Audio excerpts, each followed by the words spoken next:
बिस्मिल्लाहिर्रहमानिर्रहीम। अस्सलाम वालेकुम। स्मॉल एचटी न्यूज़ के साथ मैं हूं अमार उल्फत। आपको बताते चले 1000 से ज़ायद अफराद का मुल्क से बाहर जाने पर पाबंदी आयद कर दी गई। मुल्क के माशी बदहाली के जिम्मेदारों के गिर्द घेरा तंग कर लिया गया।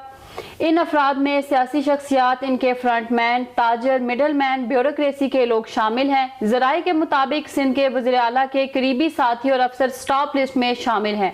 साबिक हुकूमतों में शामिल सियासी लोग और ब्यूरोक्रेसी अफसर भी शामिल हैं।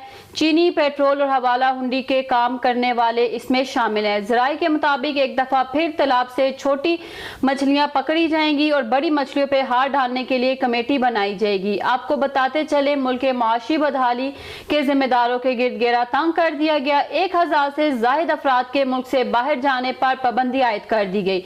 इन अफराद में सियासी शख्सियात, इनके फ्रंटमैन, ताजिर, मिडल मैन, ब्यूरोक्रेसी के लोग शामिल हैं। जराये के मुताबिक सिंध के वज़ीर आला के करीबी साथी और अफसर स्टॉप लिस्ट में शामिल हैं। साबिक हुकूमतों में शामिल सियासी लोग और ब्यूरोक्रेसी अफसर भी शामिल हैं। चीनी, पेट्रोल और हवाला हुंडी का काम करने वाले भी इसमें शामिल हैं। जराये के मुताबिक एक दफा फिर तालाब से छोटी छोटी मछलियां पकड़ी जाएंगी और बड़ी बड़ी मछलियों पर हाथ डालने के लिए कमेटियां बनाई जाएंगी।